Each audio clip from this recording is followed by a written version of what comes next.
today, knowing that we're also being joined by people online. And we just come together at Unity to acknowledge that there is something that connects us all, something beyond words. We try to put words to it, but there is no right or wrong words. Whether we call this a spirit that connects us, or whether we call it love or God, there is a power that we feel rising in our hearts when we let that love and that light shine out to the world. These words we're going to sing together now are from Rumi, a great mystic of the past, and we try to open our hearts and minds to great voices of all cultures, men and women, the teachers that have spoken their poetry, their prose of wisdom, and we just tune in and see what it says to our hearts. So join with us now.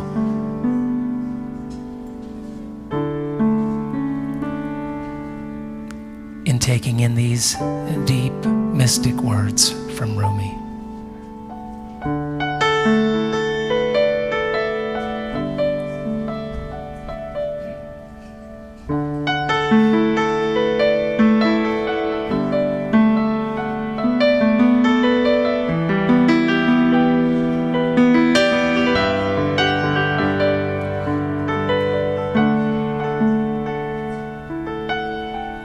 This is a call and response, so I'll sing a line and you can sing it back.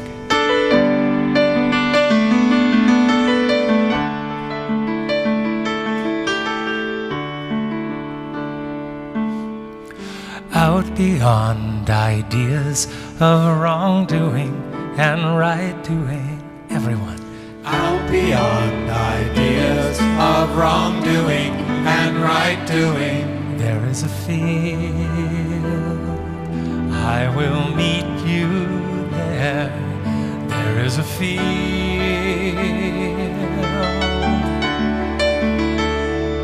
there is a field, I will meet you there. There is a field,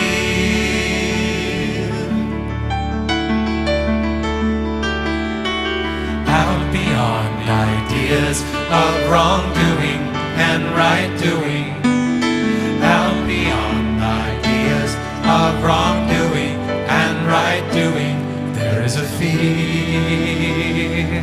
I will meet you there. There is a field,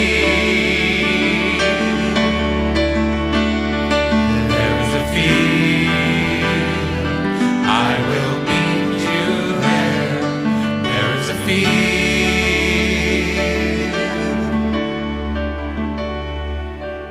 When the soul lies down in that grass, the world is too full to talk about, too full. When the soul lies down in that grass, the world is too full to talk about, too full. One more time. When the soul lies down in that grass, the world is too full to talk about, too full.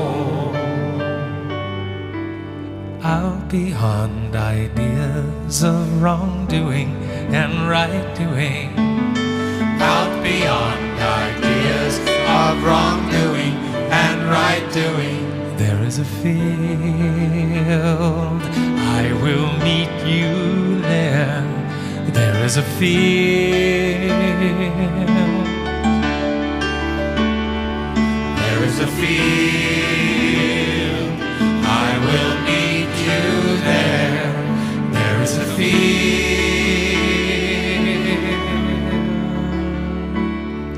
there is a field, I will meet you there.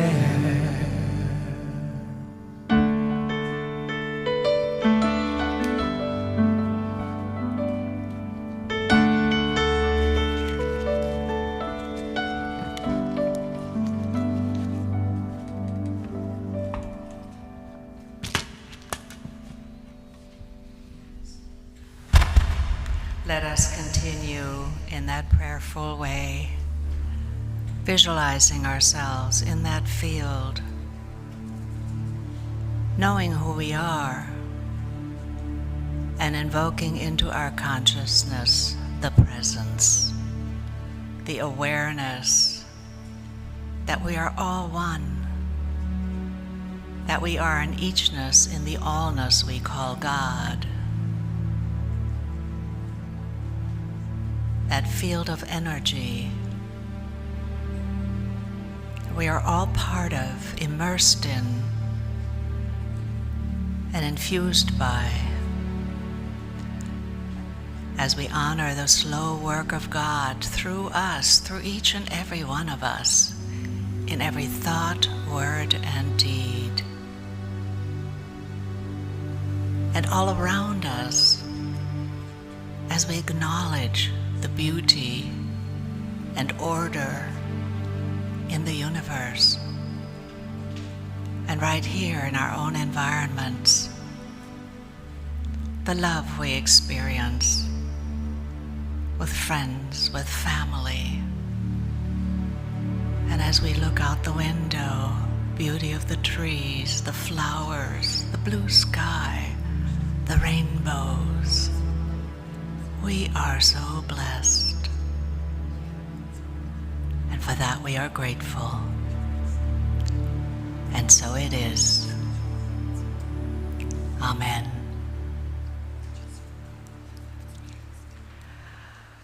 So today is the last Sunday of the month. That means it's Prayer Sunday. So Bonnie has brought me a prayer shawl.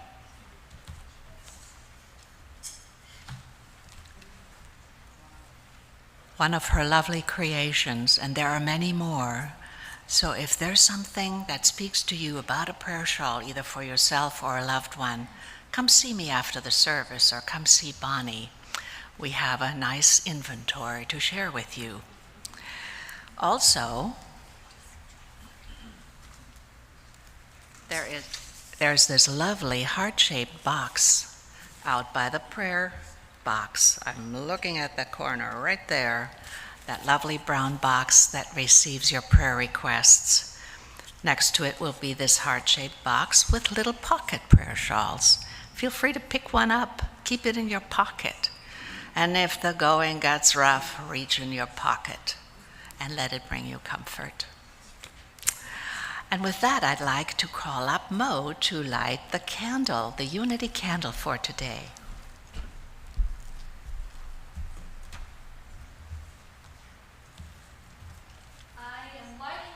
Candle in honor of those special individuals who see value in people for whom the rest of the world finds little or no value.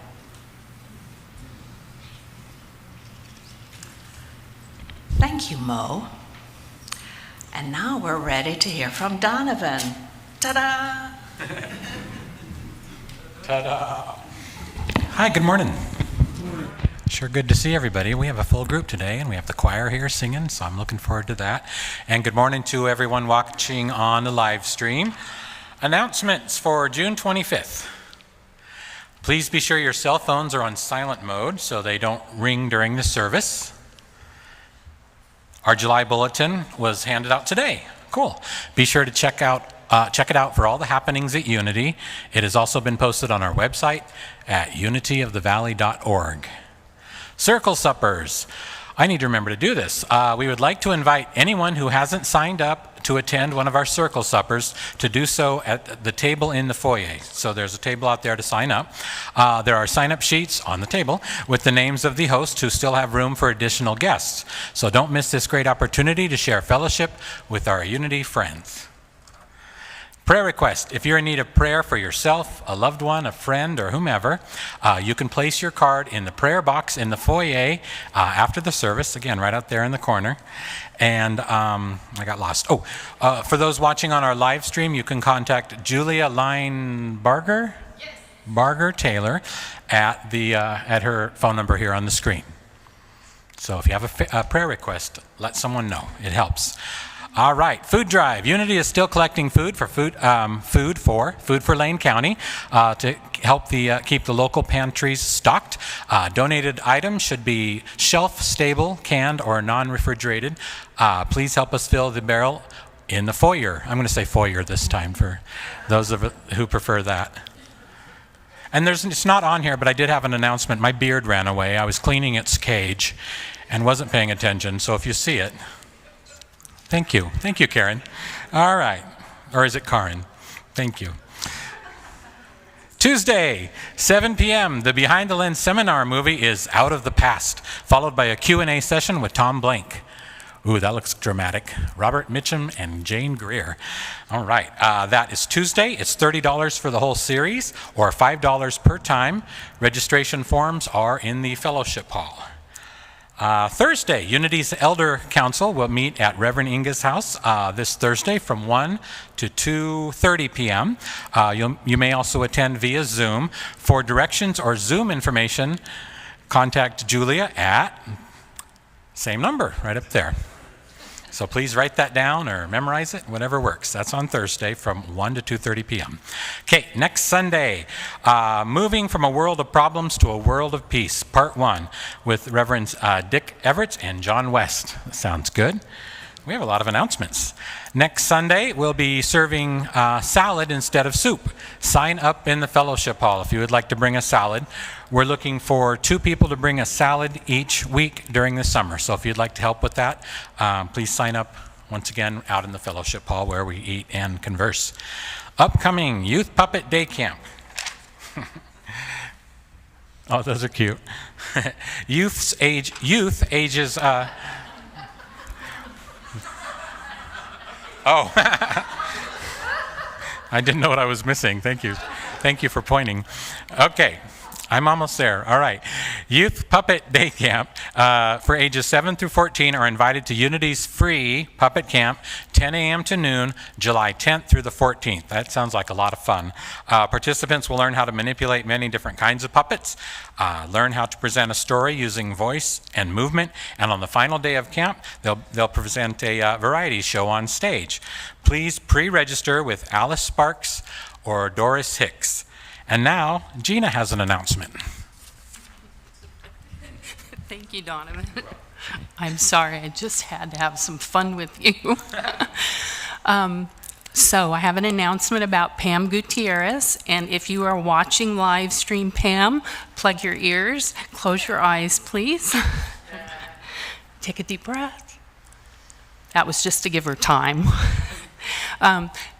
Our beloved Pam has been ordained into Unity in June. And yes, she is going to be here in a couple of weeks, and we are working on a little project of well wishes for her. So please take a moment after the service, come out and visit the table in the foyer. I'm going to use that word. You'll see Elizabeth and I at the table, and just write a little well wish for her, and I'll put it together in the basket. Thank you.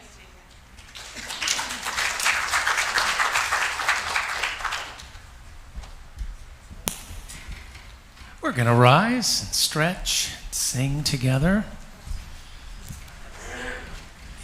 You'll catch on to the melody pretty quick. And then there's a little instrumental, and we might just clap our hands during that. But it's just a repeating melody. Each line, you know, as you hear one line, you'll know, well, that's the melody for the next line, and then it changes a little bit as we go along, but you'll pick it up. It goes like this.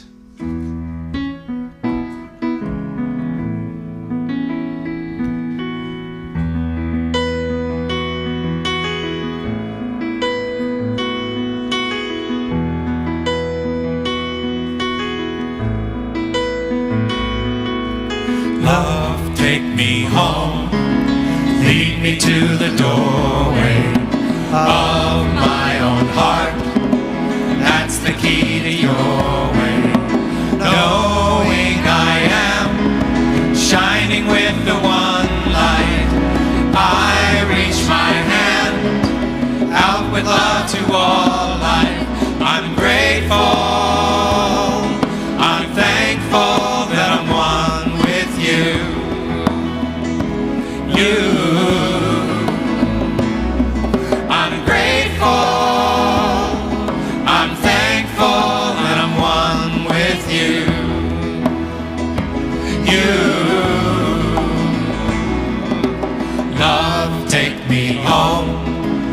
Lead me to the doorway of my own heart.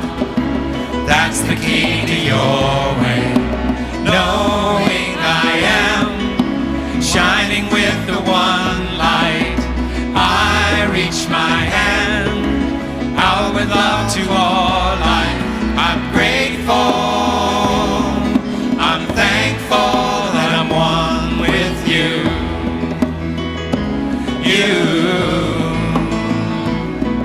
I'm grateful.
I'm thankful that I'm one with you.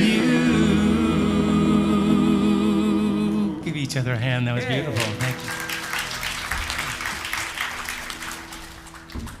I just want to say it's my birthday today, and what a beautiful place to be on my birthday. Thank you. Happy birthday, Justice. Awesome, Justice. Happy birthday again. Grateful and thankful is truly who and what we are today. And with that gratefulness and thankfulness, let us go now into a time of meditation together as one and individually. Sweet Spirit, here we are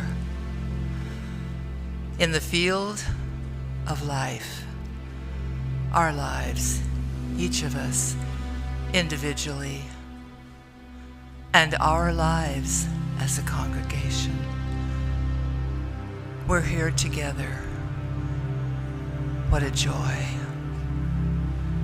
Feel that joy in your heart. Celebrate the love that is in this space that we are sharing together. And then take the little journey, the short journey between your head and your heart, and go into the field of your heart. That place that is beyond any judgment of yourself as well as others. That place where we know the truth, that we are all one,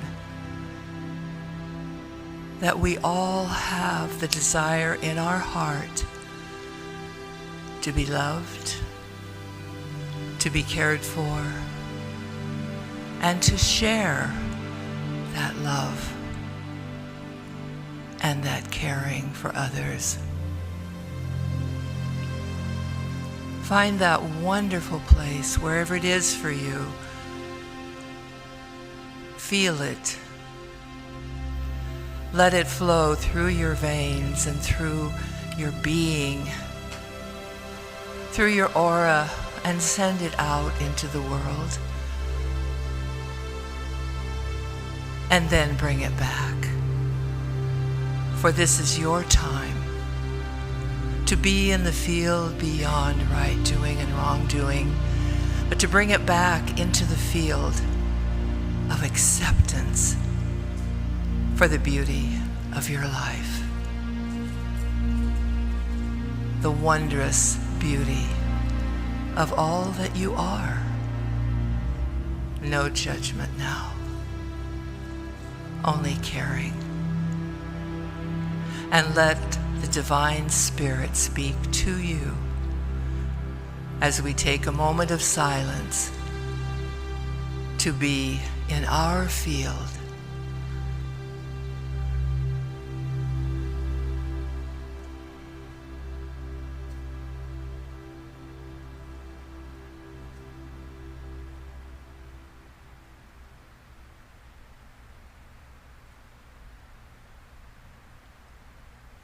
As beloveds of the One, the All, the energy that created this life in us, we know that our field is pure and beautiful and blessed, and we can celebrate it at any moment. We can also return there when things go a little awry and pile up on our plates or cause us concern. We can go to the field in our heart where Spirit dwells. Thank you, Spirit, for providing this for us. Thank you, friend. Thank you, family. Thank you, world. Thank you again, life, for breathing in and through us. We are blessed beyond measure, and our field has no boundary. We are free in the love of the One and in the love of each other. Oh, what a wonderful place to be. Remember this place. Cherish it. Nurture it. And live life to its fullest. Again, thank you, Spirit. And so it is. Amen. And again, amen. See self.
Oh my.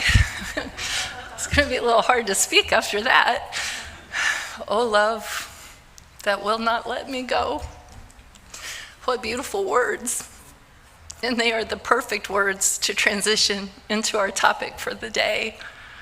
I have the great joy today to speak to you about a man who embodies those words so beautifully, and that's Father Greg Boyle. He was a native Californian, and he was ordained as a Jesuit priest in 1984. And his very first assignment, they shipped him off to Bolivia, where he was immersed in the Latino culture, which was a really good thing, because about a year later, they said, okay, we're going to bring you back to the United States, and we're going to plunk you right down in the heart of Los Angeles at what was then the poorest church in all of the city, and that was the Dolores Mission. Now imagine, if you will, a Catholic church that has no money, nestled in between two public housing projects in the roughest neighborhood imaginable, with no fewer than 8 active gangs, and they were not living peaceably together, to say the least. There was a lot of violence in that neighborhood, and here's this 32-year-old man put in charge of this church.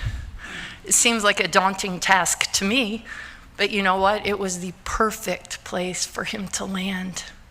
And with his gentle and quiet way, step by step, he began to change the world. I get real emotional when I talk about him. I'm sorry, I'll try to get over it. I practiced and practiced, but I still cry a little bit because he moves me so. So he took all those gang members in his neighborhood with all those tattoos and all that violence and all that rough talk. And he didn't do what most people do. He didn't judge them. He didn't shut them out of his church and say, stay away. He wasn't afraid of them. He opened his heart and he embraced them as what they truly are. He saw beyond the outward appearance, and he saw the inner beloved child of God in each and every one of them. And that's when really beautiful things began to happen. With the help of his parishioners, he started a job training program, and that has become what we now call Homeboy Industries, and it is the largest and most successful gang rehabilitation and reentry program in the entire world. So bravo to them.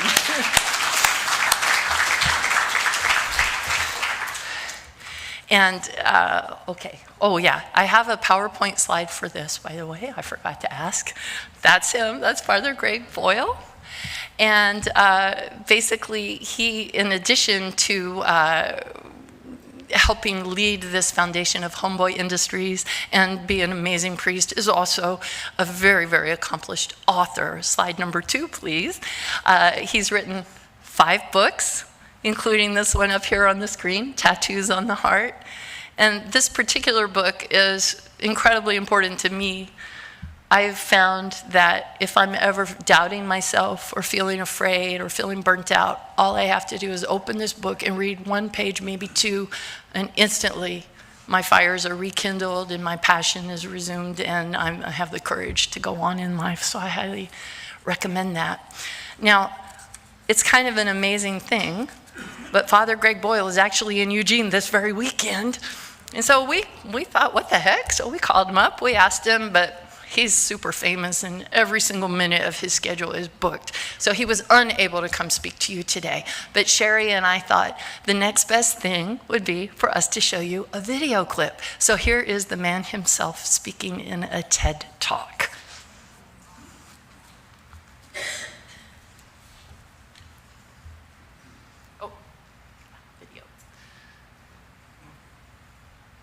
You know, I suppose there's a vision that brings you to a place like this, a theater for the day, and it's a vision of wanting to see the world looking differently than it currently looks. The prophet Habakkuk writes, "The vision still has its time, presses on to fulfillment, and it will not disappoint, and if it delays, wait for it." But nobody wants to wait for too long. We want to make something happen, and that's what I want to suggest in the brief time I have with you. That what we all want to create and form is a community of kinship such that God, in fact, might recognize it. I suspect that Mother Teresa diagnosed the world's ills correctly when she suggested that the problem in the world is that we've just forgotten that we belong to each other. So how do we stand against forgetting that? How do we create and imagine a circle of compassion and then imagine nobody standing outside that circle? And to that end, what we hope to do, all of us, I think, is to inch our way out to the margins so that we can stand with the poor and the powerless and the voiceless, that we can stand with those whose dignity has been denied, with those whose burdens are more than they can bear.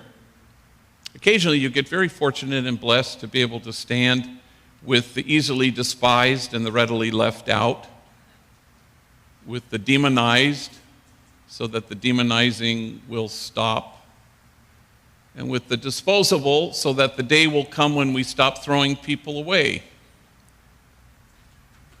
I suspect that if kinship was our goal, we would no longer be promoting justice, we would in fact be celebrating it. For no kinship, no justice, no kinship, no peace. So for 25 years, it's been the privilege of my life to work with gang members, and they've taught me everything of value, really. But especially in the last couple of years, they taught me how to text, and I'm so grateful to them. I find that it sure beats the heck out of actually talking to people, and so I'm pretty dexterous at it, LOL and OMG and BTW, you know, and the homies have taught me a new one, OHN, which apparently stands for, oh, hell no. And I've been using that one quite a bit lately. And so there I am with two homies, Manuel and Poncho. They're older vatos who work in at Homeboy Industries. We have 400 employees there. And guys have been to prison and tattooed. They do a variety of things. They're going to help me give a talk in Palm Desert at a high school. And so we meet at 9, we get in the car. 15 minutes on the road, Manuel's in the front seat, and he gets an incoming text. And he chuckles to himself. And I said, what is it?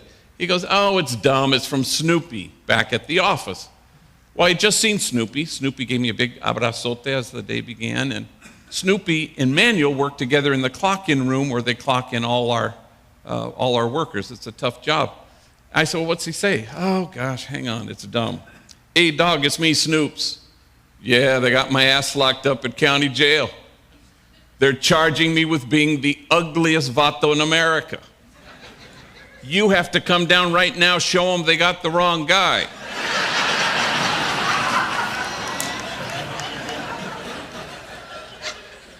Well, we died laughing, you know, and then I realized that Manuel and Snoopy are enemies, rivals. They used to shoot bullets at each other. Now they shoot text messages. And there's a word for that, and the word is kinship. How can we achieve a certain kind of compassion that stands in awe at what the poor have to carry, rather than stand in judgment at how they carry it? For the measure of our compassion lies not in our service of those on the margins, but in our willingness to see ourselves in kinship with them, in mutuality. It was a great privilege of my life to know Cesar Chavez as a friend, and I can remember once a reporter had commented to him, wow, these farm workers, they sure love you. And Cesar just shrugged and smiled, and he says, the feeling's mutual. And that's what we want to achieve, is this sense of mutuality, where we obliterate once and for all the illusion that we're separate. No us and them, just us.